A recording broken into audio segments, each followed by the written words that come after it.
ॐ शुक्लाम्बरधरं विष्णुं शशिवर्णं चतुर्भुजं प्रसन्नवदनं ध्यायेत् सर्वविघ्नोपशान्तये। अतः श्रीसौन्दर्यलहरी स्तोत्रम् ध्यानम् भूमौ स्खलितपादानां भूमिरेवावलम्बनम् त्वयि जातापराधानां त्वमेव शरणं शिवे।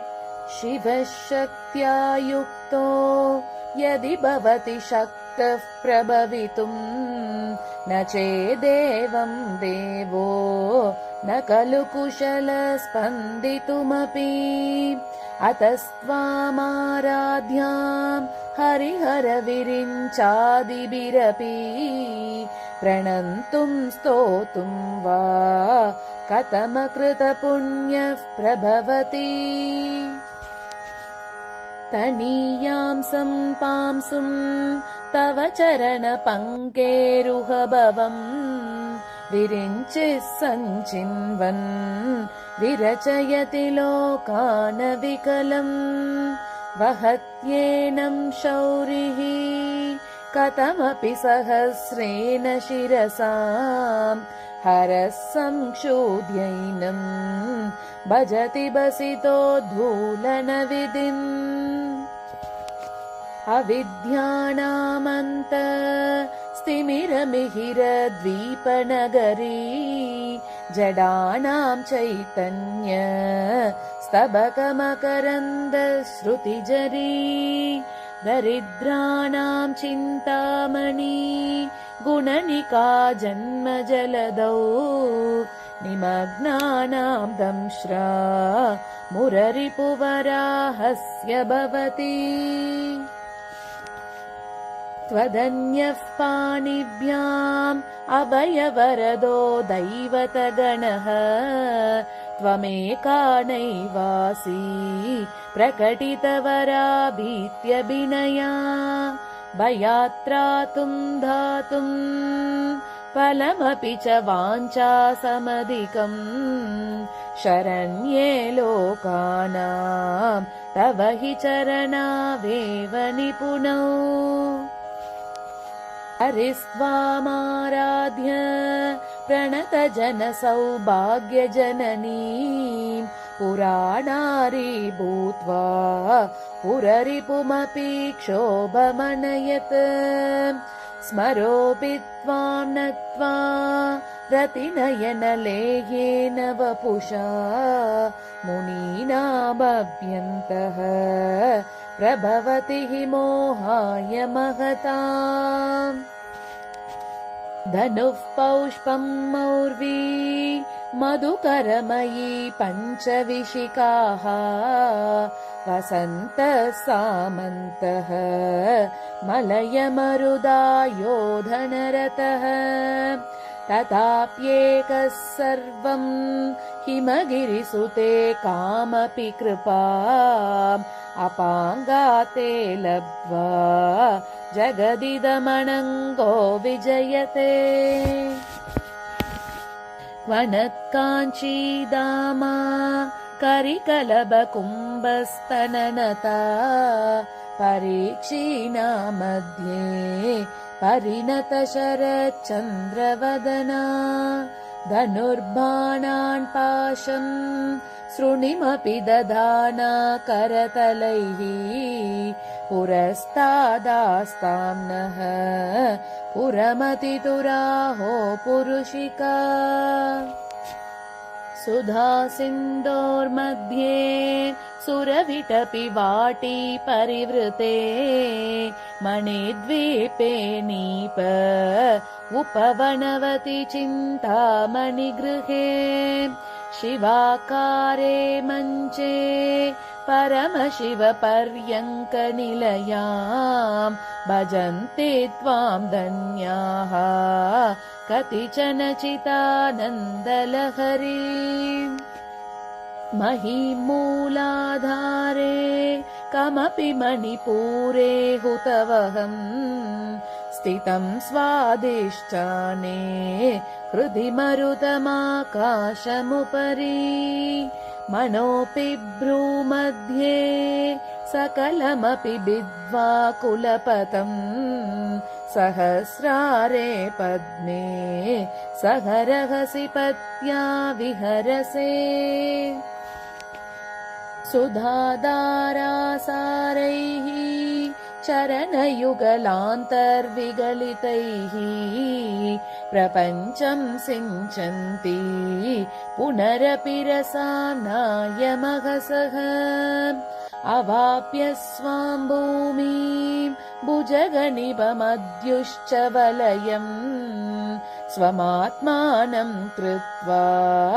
स्वपिशिकुलकुण्डे कुहरिणी चतुर्भिः श्रीकण्ठैः शिवयुवतिभिः पञ्चभिरपि प्रभिन्नाभिः शम्भोः नवभिरपि मूलप्रकृतिभिः चतुश्चत्वारिंशत् वसुदलकलाश्रत्रिवलय त्रिरेकाभिः सार्धम् तव चरणकोणाः परिणताः त्वदीयं सौन्दर्यं तुहिनगिरिकन्ये तुलयितुम् कवीन्द्राः कल्पन्ते कथमपि विरिञ्चि प्रहृदयः यदा लोकौत्सुक्यात् अमरललना यान्ति मनसा तपोभिर्दुष्प्रापम् अपि गिरिशसायुज्य पदवीम् नरं वर्षीयांसं नयनविरसं नर्मसुजडम् तवापाङ्कालोके पतितमनुधावन्ति शतशः गले त्वे निबन्धाः कुचकलसविस्रस्तसिचया हठादृट्यत्काञ्च्यः विगलितदुकूला युवतयः क्षितौ 150 विसमधिकपञ्चाशदुदके हुताशे द्वाषष्टिः चतुरधिकपञ्चाशदनिले दिवि 230 मनसि च 465 मयूकास्तेषामपि उपरि तव पादाम्बुजयुगम्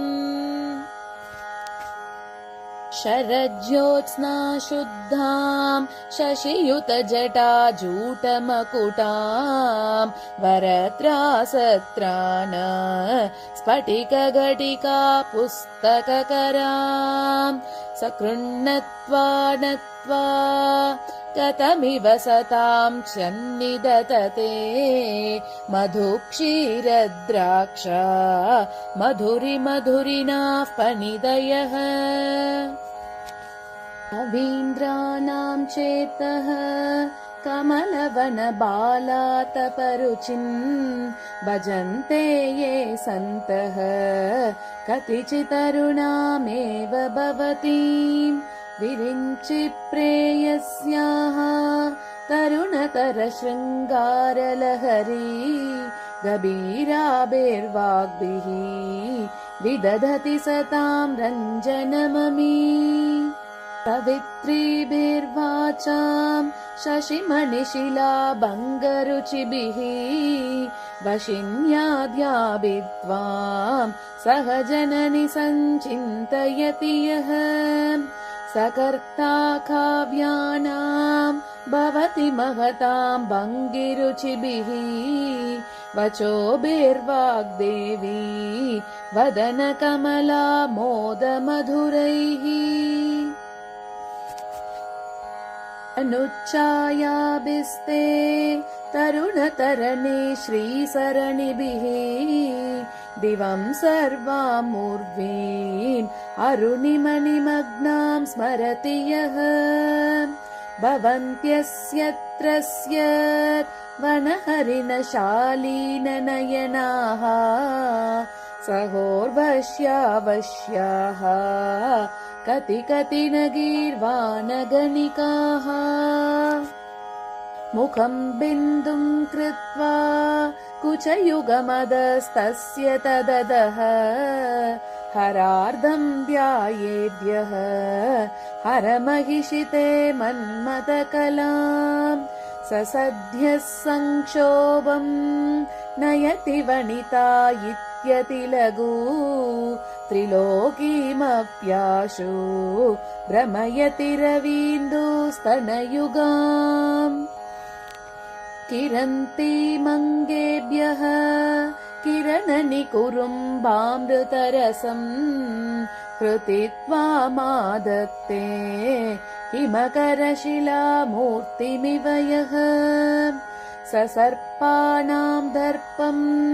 शमयति शकुन्तादिप इव ज्वरप्लुश्चान्द्रिश्च सुकयति सुधाधारसिरया तटिल्लेखातन्वीं तपनशशिवैश्वानरमयीं निषन्नां शन्नामपि उपरि कमलानां तव कलां महापद्माटव्यां मृदितमलमायेन मनसा महान्तः पश्यन्तः ददति परमानन्दलहरीम् भवानि त्वं दासे मयि वितरदृश्चिं सकरुणाम् इति स्तोतुं वाञ्छन् कथयति भवानी त्वमिति यः तदैव त्वं तस्मै दिशसि निज सायुज्य पदवीं मुकुन्द ब्रह्मेन्द्र स्फुटमकुटनीराजितपदाम् त्वया हृत्वा वामं वपुरपरितृप्तेन मनसा शरीरार्धं शम्भोः अपरमपि शङ्के हृतमभूत् यदेतत्त्वद्रूपं सकलमरुणाभं त्रिनयनम् कुचाभ्यामानम्रम् कुटिलशशिचूडालमकुटम् जगत्सूते धाता हरिरवति रुद्रः क्षपयते तिरस्कुर्वन्नेतत् स्वमपि वपुरीश स्थिरयति सदा पूर्वः सर्वं ददितमनुगृह्णाति च शिवः तवाज्ञामालम्ब्य क्षणचलितयो भ्रूलतिकयोः त्रयाणां देवानां त्रिगुणजनितानां तव शिवे भवेत् पूजा तव चरणयोर्या विरचिताम् तथा हि त्वत्पाद उद्वहनमणिपीठस्य निकटे स्थिता येते शश्वन् मुकुलितकरोतं समकुटाः विरिञ्चिः पञ्चत्वं व्रजति हरिराप्नोति विरतिम् विनाशं कीनाशः भजति धनधो याति निधनम् वितन्त्री माहेन्द्री विततिरपि सम्मीलितदृशा महासंहारेऽस्मिन् विहरति सती त्वत्पतिरसौ तपोजल्पशिल्पम् सकलमपि मुद्रा विरचना गतिः प्रादक्षिण्य क्रमणमशनाद्याहुतिविधिः प्रणामः संवेशः सुखमखिलमात्मार्पणदृशा सपर्यापर्यायः तव भवतु यन्मे विलसितम् सुधामप्यास्वाद्य प्रतिभयजरा मृत्युहरिणीं विपद्यन्ते विश्वे विदिशधमकात्यादिविशदः करालं यक्ष्वेलं कबलितवधः कालकलना न शम्भोस्तन्मूलम् तव जननि ताटङ्कमहिमा किरीटं वैरिञ्चम् परिहरपुरः कैटबबिदः कठोरे कोटीरे स्खलसि जहिजं भारिमकुटम् प्रणम्रेष्वेतेषु प्रसवमुपयातस्य भवनम् भवस्याभ्युत्थाने तव परिजनोक्तिर्विजयते अतेहोद्भूताभिः गृणिभिरनिमाद्याभिरभितः निषेव्ये नित्ये त्वाम् अहमिति सदा भावयति यः किमाश्चर्यं तस्य त्रिनयन समृतिं तृणयदः महासंवर्ताग्निः विरचयति नीराजनविधिम् तुश्चस्यातन्त्रैः सकलमतिसन्धाय भुवनम् स्थितस्तत्तत्सिद्धि प्रसवपरतन्त्रैः पशुपतिः पुनस्त्वन्निर्बन्धात् अखिल पुरुषार्थैकघटना स्वतन्त्रं ते तन्त्रं क्षितितलमवातीतरदितम् शिवः शक्तिकामः क्षितिरतरविश्चितकिरणः स्मरोऽहंसश्चक्रः तदनु च परामारहरयः अमीहृल्लेखाभिः तिसृभिरवसानेषु घटिताः भजन्ते वर्णास्ते तव जननि नामावयवताम् स्मरं योनिं लक्ष्मीं त्रितयमिदमादौ तव मनोः निधायैके नित्ये निरवधि महाभोगरसिकाः भजन्ति त्वां चिन्तामणि गुणनिबद्धाक्षवलयाः शिवाग्नौ जुह्वन्तः सुरभिघृतधाराहुतिशतैः शरीरं त्वं शम्भोः शशिमिहिरवक्षोरुहयुगम् तवात्मानं मन्ये भगवति नवात्मानमनघम् अतः शेषशेषीति अयमुभयसाधारणतया स्थितः सम्बन्धो वां समरसपरानन्दपरयोः मनस्त्वं व्योमत्वं मरुदसि मरुत्सारतिरसि त्वमापस्त्वं भूमिः त्वयि परिणतायां न हि परम् त्वमेवे स्वात्मानं परिणमयितुं विश्ववपुषा चितानन्दाकारं शिवयुवति भावेन बिभृशे तवाज्ञाचक्रस्तं तपनशशिकोटिद्युदिधरम् परं शम्भुं वन्दे परिमिलितपार्श्वं परचिताम् यमाराध्यन् भक्त्या रविशशिशुची नाम विषये निरालोके लोके निवसति हि बालोकभुवने विशुद्धौ ते शुद्ध स्फटिकविशदं व्योमजनकम् शिवं सेवे देवीम् अपि शिवसमानव्यवसिताम् ययोः कान्त्यायान्त्याः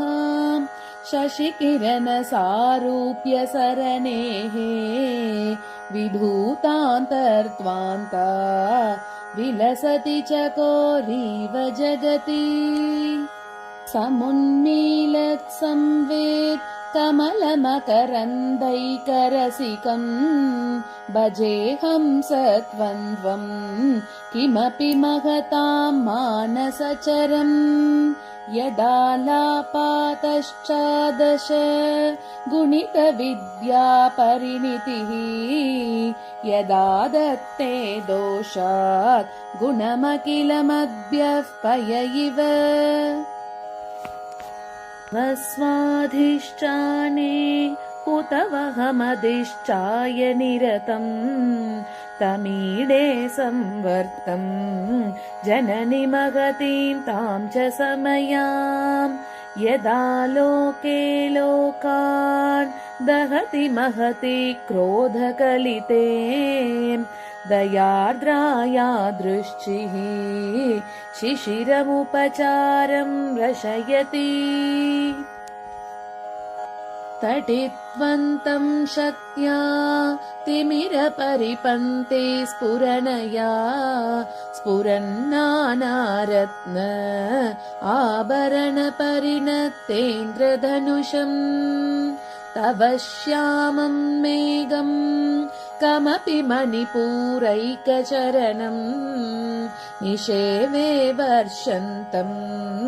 हरमिहिरतप्तं त्रिभुवनम् तवाधारे मूले सहसमयया लास्यपरया नवात्मानं मन्ये नवरसमहाताण्डवनटम् उभाभ्यामेताभ्याम् उदयविधिमुद्दिश्य दयया सनाताभ्यां जज्ञे जनकजननी मज्जगदितम् गतैर्माणिक्यत्वं गगनमणिभिः सान्त्रघटितम् किरीटं ते हैमं हिमगिरिसुते कीर्तयति यः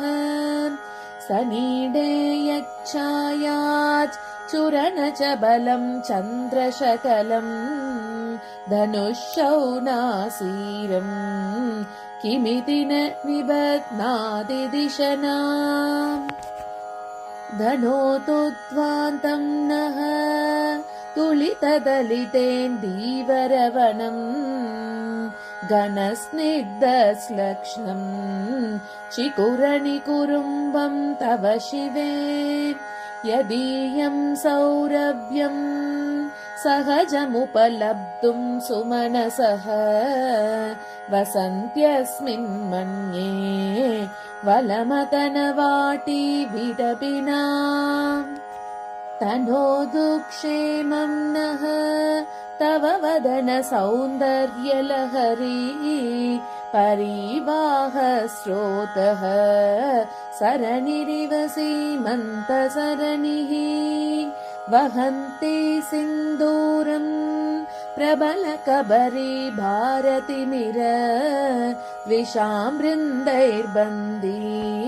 कृतमिव नवीनार्गकिरणम् अरालैः स्वाभाव्यात् अलिकलबसश्रीविरलकैः परीतं ते वक्त्रम् परिहसति पङ्केरुहरुचिम् दरस्मेरे यस्मिन् दशनरुचि किञ्जल्करुचिरे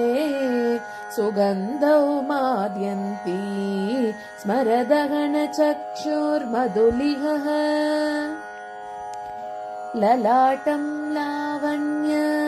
द्युतिविमलमाभाति तव यत् द्वितीयं तन्मन्ये मकुटघटितं चन्द्रशकलम् विपर्यासन्न्यासात् उभयमपि सम्भूय च मितः सुधालेपस्यूतिः परिणमतिराकाहिमकरः भ्रुवौ भुग्ने किञ्चित् भुवनभयभङ्गव्यसनिनी त्वदीये नेत्राभ्यां मधुकररुचिभ्यां धृतगुणम् धनुर्मन्ये सव्ये तरकरगृहीतं रतिपतेः प्रकोष्ठे मुष्चौ च स्थगयति निगूढान्तरमुमे अहसूते सव्यं तव नयनमर्कात्मकतया त्रियामां वामं ते सृजति रजनीनायकतया तृतीया ते दृश्चिः दरदलितहेमाम्बुजरुचिः समाधत्ते सन्ध्यां दिवसनिशयोरन्तरचरीम् विशाला कल्याणी स्फुटरुचिरयोध्या कुवलयैः कृपाधाराधारा किमपि मधुरा भोगवतिका अवन्ती दृश्चिस्ते बहुनगरविस्तारविजया ध्रुवं तत्तन्नाम व्यवहरणयोग्या विजयते अभीनां सन्दर्भ स्तबकमकरन्दैकरसिकम् कटाक्षव्याक्षेप भ्रमरकलभौ कर्णयुगलम् अमुञ्चन्तौ दृष्ट्वा तव नवरसास्वादतरलौ असूया संसर्गात् अलिकनयनं किञ्चिदरुणम् शिवे शृङ्गाराध्रा तदितरजने कुत्सनपरा सरोषा गङ्गायां गिरिशचरिते विस्मयवती हराहिभ्यो भीता सरसिरुह सौभाग्यजननी सखीषु स्मेराते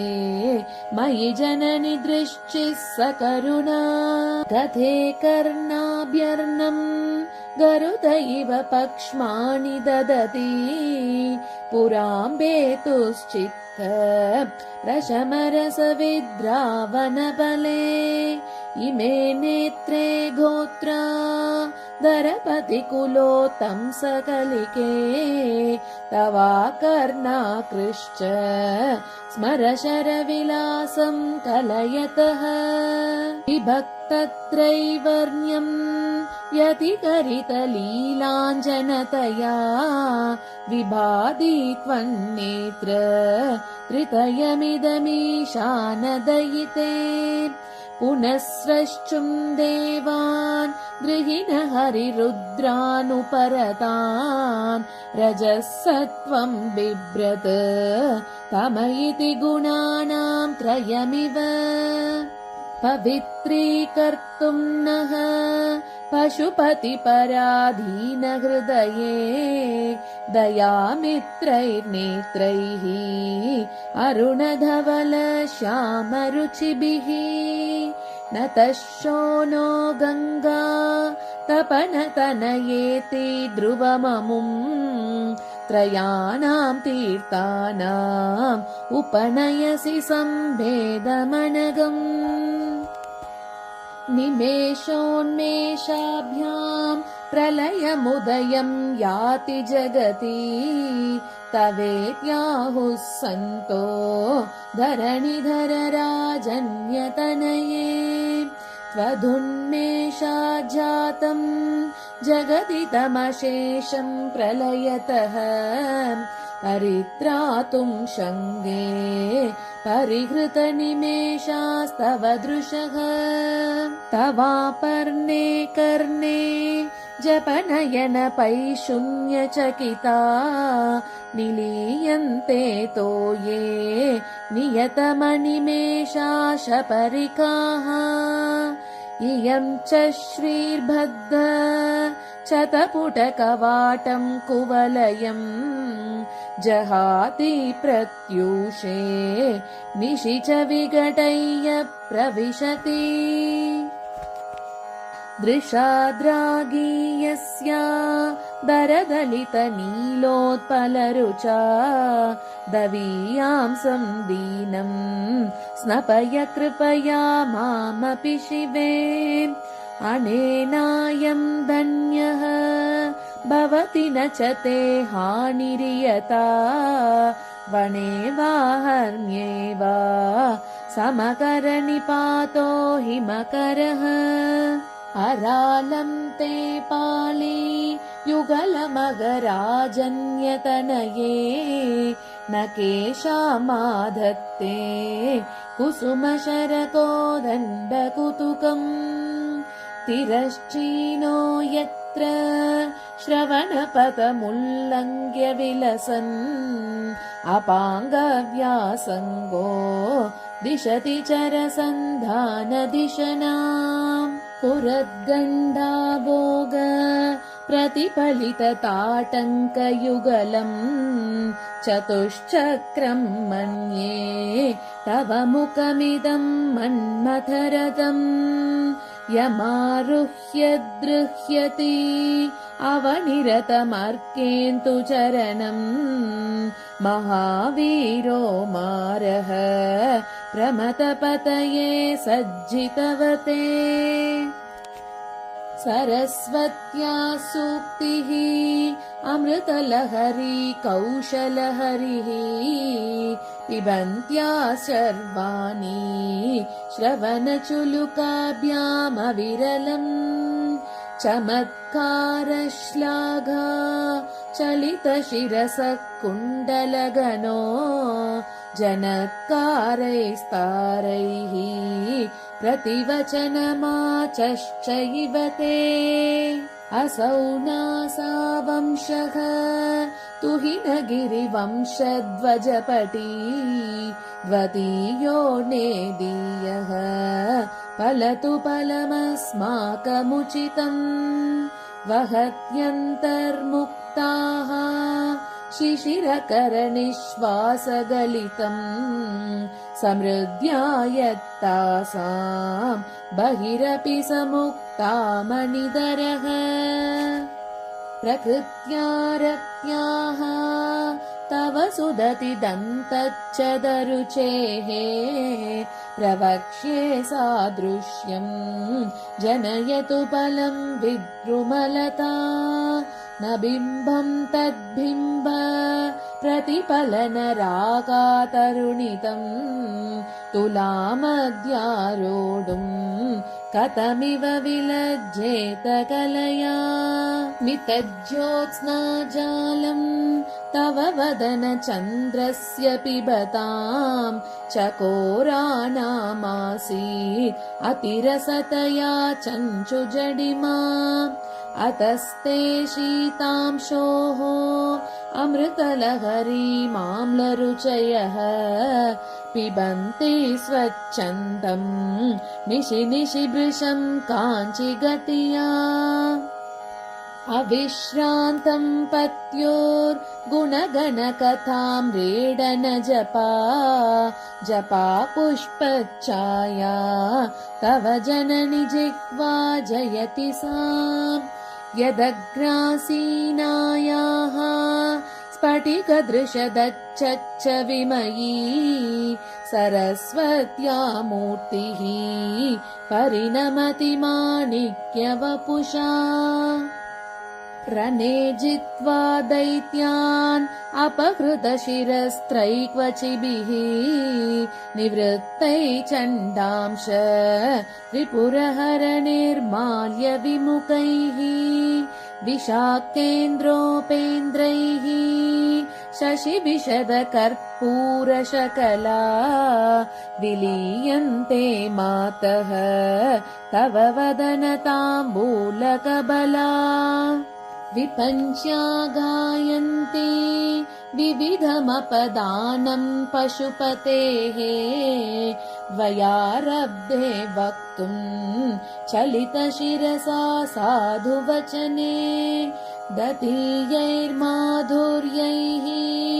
अपलपिततन्त्रीकलरवाम् निजाम् वीणाम् वाणी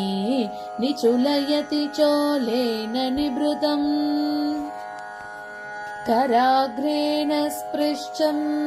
तुहिनगिरिना वत्सलतया गिरीशेनोतस्तम् मुहुरदरबाणाकुलतया करग्राह्यं शम्भोः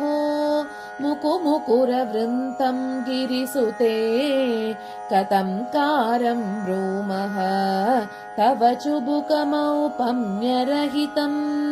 भुजाश्लेषान्नित्यम् पुरदमयितुः कण्टकवती तव ग्रीवा दत्ते मुखकमलनालश्रियमियम् स्वतः श्वेताकाल अगुरुबहुल जम्बालमलिना मृणालीलालित्यम् वहति यतदोहारलतिका गलेरेकास्तिस्रः गतिगमकगीतैकनिपुणे विवाहव्यानद्ध प्रगुणगुणसङ्ख्या प्रतिभुवः विराजन्ते नाना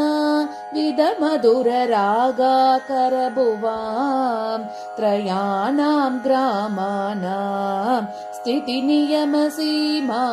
इव ते मृणाली मृद्वीनां तव भुजलतानां चतसृणां चतुर्भिः सौन्दर्यम् सरसिजभवस्तौति वदनैः नखेभ्यः सन्त्रस्यन् प्रथममदनादन्दकरिपोः चतुर्णां शीर्षाणां सममभयहस्तार्पणधिया नखानामुद्योतैः नवनलिनरागं विहसतां कराणां ते कान्तिं कथय कथयामः कथमुमे कयाचिद्वा साम्यं भजतु कलया हन्तकमलं यदि क्रीडल्लक्ष्मी चरणतललाक्षारसचनम् समं देवि स्कन्द विपवदन पीतं स्तनयुगम् तवेदं न खेदम् हरतु सततं प्रस्नुतमुखम् यदा लोक्याशङ्का कुलितहृदयो हासजनकः स्वकुम्भौ हेरम्बः परिमृशति हस्तेन जडिति अमूते वक्षोजौ अमृतरसमाणिक्यकुतुपौ न सन्देहस्पन्दः नगपतिपताके मनसि नः पिबन्तौ तौ यस्मात् अविदितवधू सङ्गरसिकौ कुमारावध्यापि विरतवदन क्रौञ्चदलनौ अहत्यम्बस्तम्बेर् अमदनुज कुम्भ प्रकृतिभिः समारब्धां मुक्ताम् अनिबिरमलां हारलतिकां कुचाभोगो बिम्ब अधर रुचिभिरन्तशबलितां प्रतापव्यामिश्रां पुरधमयितुः कीर्तिमिवते तव स्तन्यं मन्ये धरणिधर कन्ये हृदयतः पयः पारावारः परिवहति सारस्वतमिव दयावत्या दत्तं द्रविडशिशुरास्वाद्य तव यत् कवीनां प्रौढानाम् अजनिकमनीय कवयिता हरक्रोधज्वाला बलिभिरवलीढेन वपुषा गभीरे तेनाभि सरसि कृतसङ्गो मनसि जः समुत्तस्तौ तस्मात् अचलतनये धूमलतिका जनस्तां जानीते तव जननि रोमावलिरिति यदेतत्कालिन्दी तनुतरतरङ्गाकृति शिवे कृशे मध्ये किञ्चित् जननि तव यद्भाति सुधियाम् विमर्दात् अन्योन्यम्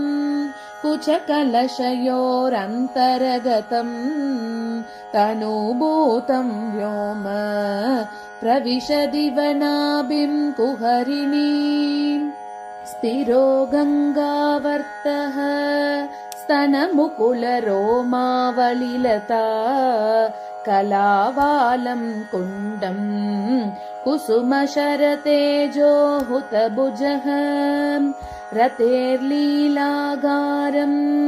किमपि तव नाभिर्गिरिसुते बिलद्वारम् सिद्धेः गिरिशनयनानाम् विजयते निसर्गक्षीणस्य स्तनतटपरेण क्लमजुषोः नमन्मूर्तेर्नारी तिलकशनकैसृट्यत इव चिरं ते मध्यस्य त्रिटिततटिनी तीरतरुणा समावस्थास्तेम्नः भवतु कुशलं शैलतनये कुचौ सद्यस्विद्य तटघटितकूर्पासभिदुरौ कषन्तौ दोर्मूले कनककलशाभौ कलयताम् तव त्रातुम् भङ्गात् अलमिति वलग्नम् तनुभुवा त्रिधानद्धम् देवी त्रिवलिलवली वल्लिभिरिव गुरुत्वम् विस्तारम् क्षितिधरपतिः पार्वती निजात् नितम्बाताच्छिद्य त्वयि हरणरूपेण निदधे अतस्ते विस्तीर्णः गुरुरयमशेषाम् वसुमतीम् नितम्ब प्राग्भारः स्थगयति लघुत्वम् नयति च करीन्द्राणाम् शुण्डान् कनककदली काण्डपटलीम् उभाभ्यामूरुभ्याम् उभयमपि निर्जित्य भवति सुवृत्ताभ्याम् पत्युः प्रणति कठिनाभ्याम् गिरिसुते विधिज्ञे जानुभ्याम् विबुधकरिकुम्भद्वयमसि पराजेतुम् रुद्रम् द्विगुणशरगर्भौ गिरिसुते निषङ्गौ जङ्गेते विषमविशिखो बाढमकृत यदग्रे दृश्यन्ते दशशरपलाः पादयुगली नखाग्रच्छत्मानः सुरमकुटशानैकनिशिताः ऋतीनाम् मूर्धानः ददति तव यौ शेखरतया ममाप्येतौ मातः शिरसि दयया देहि चरणौ ययोः पाद्यम् पातः पशुपतिजटा जूटतटिनी ययोर्लाक्षा लक्ष्मीः अरुणहरिचूडामणिरुचिः नमो वाकम् ब्रूमः नयनरमणीयाय पदयोः तवास्मै द्वन्द्वाय स्फुटरुचिरसालक्तकवते असूयत्यत्यन्तम् यदभिहननाय स्पृहयते पशूनामीशानः प्रमदवनकङ्केलितरवे मृषा कृत्वा गोत्र स्खलनमत वैलक्ष्यनमितम् ललाटे भर्तारम् चरणकमले ताडयति ते चिराधन्तः शल्यम् दहनकृतमुन्मूलितवता तुलाकोटिक्वानैः किलिकिलितमीशानरिपुना हिमानी हन्तव्यम् हिमगिरिनिवासैकचतुरौ निशायां निद्राणाम् निशिचरमभागो न विशदौ वरं लक्ष्मीपात्रम् श्रियमतिसृजन्तौ समयिनाम् सरोजं त्वत्पादौ जननि जयतश्चित्रमिह किम्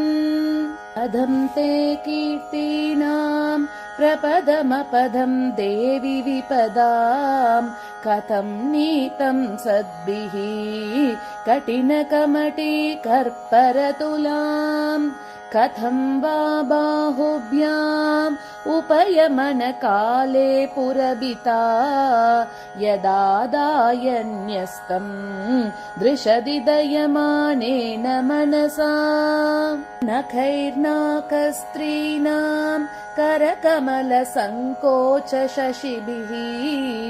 तरूणाम् दिव्यानाम् हसत इव ते चण्डिचरणौ फलानि स्वसद्देभ्यः किसलयकराग्रेण ददताम् दरिद्रेभ्यो भद्राम् श्रियमनिशमह्नाय ददतौ तदाने दीनेभ्यः श्रियमनिशमाशानुसदृशीम् अमन्दं सौन्दर्य प्रकरमकरन्दं विकिरति तवास्मिन् मन्दार स्तबकसुभगे यातु चरणे निमज्जन्मज्जीवः करणचरण षट्चरणताम् पधन्यासक्रीडा परिचयमिवारब्धुमनसः स्खलन्तस्ते कीलम् भवनकलहं सा न जहति अतस्तेषां शिक्षां सुभगमणिमञ्जीररणितः चलादाचक्षाणां चरणकमलं चारुचरिते गतास्ते मञ्चत्वं द्रुहिण हरिरुद्रेश्वरभृतः शिव स्वच्छाया घटितकपट प्रच्छदपटः त्वदीयानां भासां प्रतिफलनरागारुणतया शरीरे शृङ्गारः रस इव दृशां दोग्धिकुतुकम् अरालाकेशेषु प्रकृतिसरला मन्दहसिते शिरीशाभाचित्ते दृशतु फलशोभा कुचतटे भृशं तन्वी मध्ये पृतुरुरसिजारोह विषये जगत्रातुं शम्भोः जयति करुणा काचिदरुणा कलङ्घः कस्तूरी रजनिकरबिम्बं जलमयम् कलाभिः कर्पूरैः मरकतकरण्डं निबिडितम् अतस्त्वद्भोगेन प्रतिदिनमिदं रिक्तकुहरम् विधिर्भूयो भूयः निबिडयति नूनं तव कृते पुरारातेरन्तः पुरमसि ततस्त्वच्चरणयोः सपर्यामर्यादा तरलकरणानामसुलभाम् तथा ह्येते नीताः शतमकमुखा सिद्धिमतुलाम् तव त्वारोपान्तः स्थितिभिरनिमाद्याभिरमराः कलत्रं वैधात्रं कति कति भजन्ते न कवयः श्रियो देव्या को वा न भवति पथिकैरपि धनैः महादेवं हित्वा तव सति सती नाम चरमे कुचाभ्यामासङ्गः कुरवकतरोरप्यसुलभः गिरामाहुर्देवी द्रुहिण गृहिणीमागमविदो हरेः पत्नीं पद्मां हरसहचरीमद्रितनयाम् तुरीया कापि त्वं दुरधिगमनिस्सीममहिमा महामाया विश्वं भ्रमयसि परब्रह्ममहिषी कदा काले मातः कथय कलितालक्तकरसं पिबेयं विद्यार्थी तव चरणनिर्नेजनजलम् प्रकृत्या मूकानाम् अपि च कविता कारणतया कदा दत्ते वाणी मुखकमलताम्बूलरसताम् सरस्वत्या लक्ष्म्या विधिहरिसपत्नो विहरते रतेः पातिव्रत्यम् शिथिलयति रम्येन वपुषा चिरं जीवन्नेव क्षपितपशुपाशव्यतिकरः परानन्दाभिज्ञम् रसयति रसं त्वद्भजनवान् प्रदीपज्वालाभिः दिवसकरनीराजनविधिः सुधासूतेश्चन्द्रो फलजललवैरर्घ्यरचनाम् स्वकीयैरम्भोभिः सलिलनिधिसौहित्यकरणम् त्वदीयाभिर्वाग्भिः तव जननि वाचां स्तुतिरियम् यदक्षरपदभ्रष्टं मात्राहीनं तु यद्भवेत् तत्सर्वं क्षम्यतां देवी नारायणि नमोऽस्तुते विसर्गबिन्दुमात्राणि पदपादाक्षराणि च न्यूनानि चातिरिक्तानि क्षमस्व परमेश्वरी अन्यथा शरणं नास्ति त्वमेव शरणं मम तस्मात् कारुण्यभावेन रक्ष रक्ष महेश्वरीम् सर्वं श्रीजगदाम्बार्पणमस्तु ॐ तत्सत्।